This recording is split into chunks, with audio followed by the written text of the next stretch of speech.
My name's Lloyd.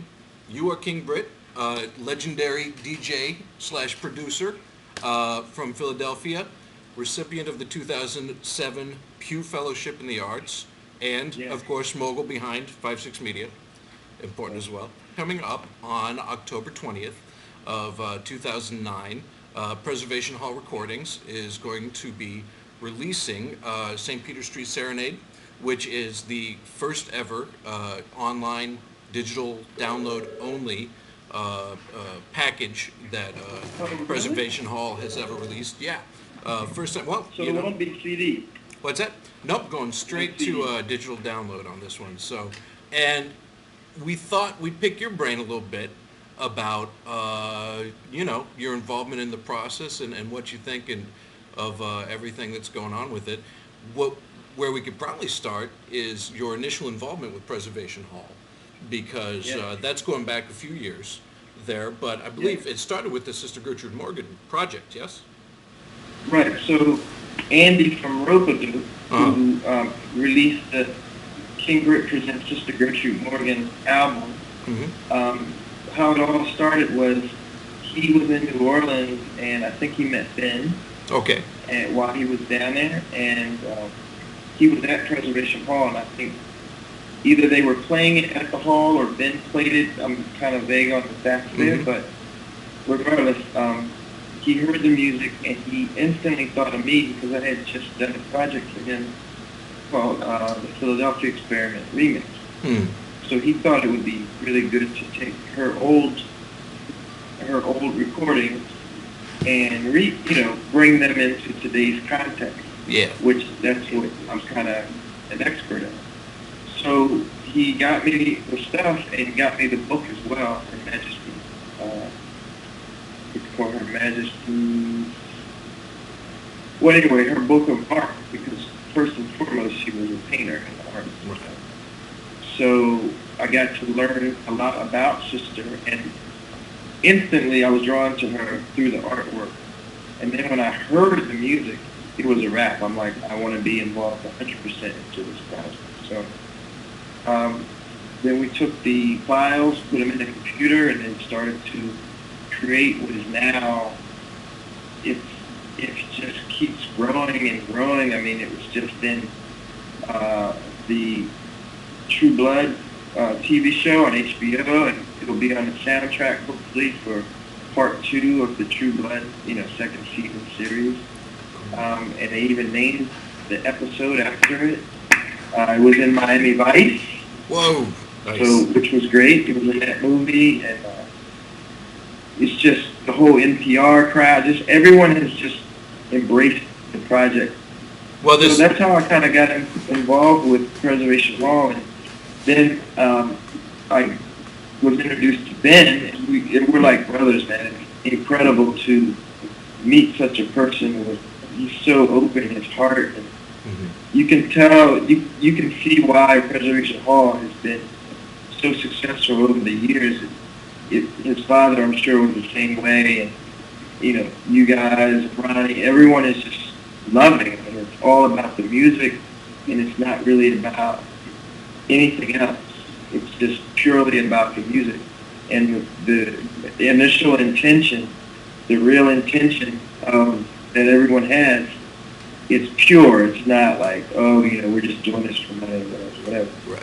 And so I told Ben, anything he wants, any involvement he wants of me, like, it's on, So he mentioned the last time I was in New Orleans, did this thing for Jazz Fest with Terrence Blanchard, and it was beautiful. One of the last times I was there.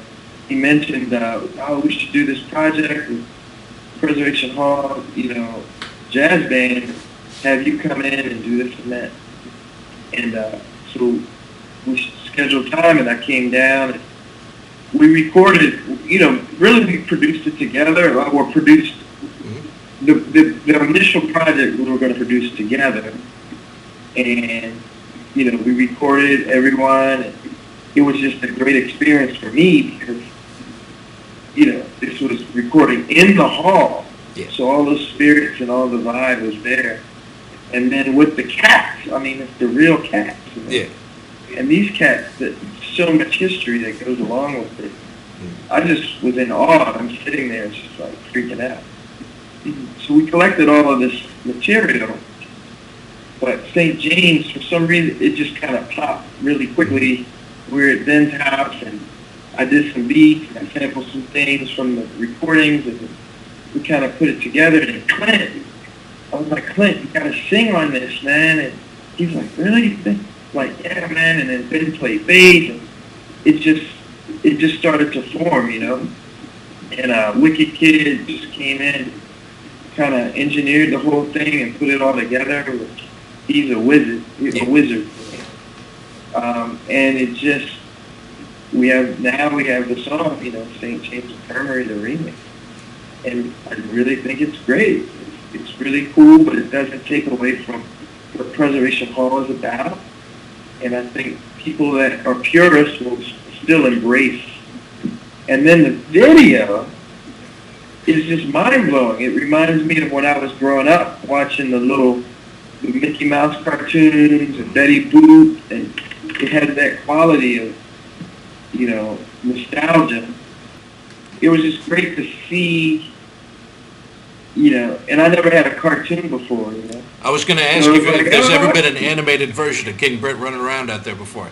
Not maybe drawings, but not animated. Books. Yeah, so sure. It's awesome, man.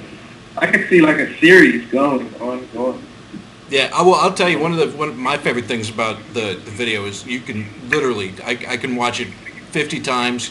I'm still finding little things, you know, tucked down in the corner that I didn't see before. No, James Tansel did an excellent job on putting that. Yeah. But you know, and at the end of the day, you know, it's you know, I think what's going to be really important too is just that your handling of the source material is always so honest and loving and knowledgeable as with the Sister Gertrude album. I mean, I think that's what's making these things, you know, come out so well. It would be totally different in anybody else's hands. So, you know, very excited that that's happening because you can hear it.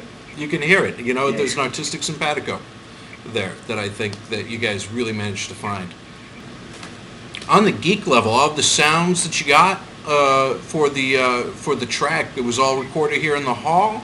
Was it all from the band? Did you do you usually work with a source material that's recorded live like that, or I'm not sure how your process normally goes. Yeah, there's been a lot of different processes throughout the years that I've explored with. Mm-hmm. But yeah, I'm so used to working with musicians anyway. Right.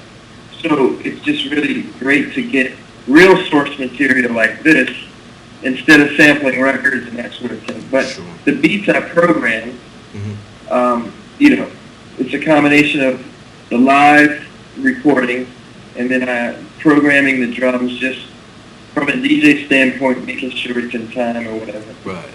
And then Ben came and played upright. And then the horns were sampled from the source material. But then John played over it. Oh, nice. Which was, that might have been, I hate to say, but it may have been his last recording. Or? Gee, you know, it's I couldn't say for sure. I couldn't say for sure. He certainly left us too soon. That's for sure. But it was just great to just see him play over this. And, you know, I had my Mac computer in the hall, and the first initial setup time, it wasn't working. Mm-hmm. And, you know, they're all looking at me like, do you know what you're doing? You know, it was really funny. Like, technology failed on me right there. But I think it may have been the spirits have to adjust to, you know, something electronic inside of there. But regardless, it all worked out, and that's how it happened. Well, it sounds fantastic, and it looks amazing. It's so nice to see you. All right, King, I'm going to let you get back to everything up there in Philly. Enjoy the weather. We're still waiting for the cool for ourselves, so if you can send any down, we appreciate it. Thanks a lot, man. Nice talking to you.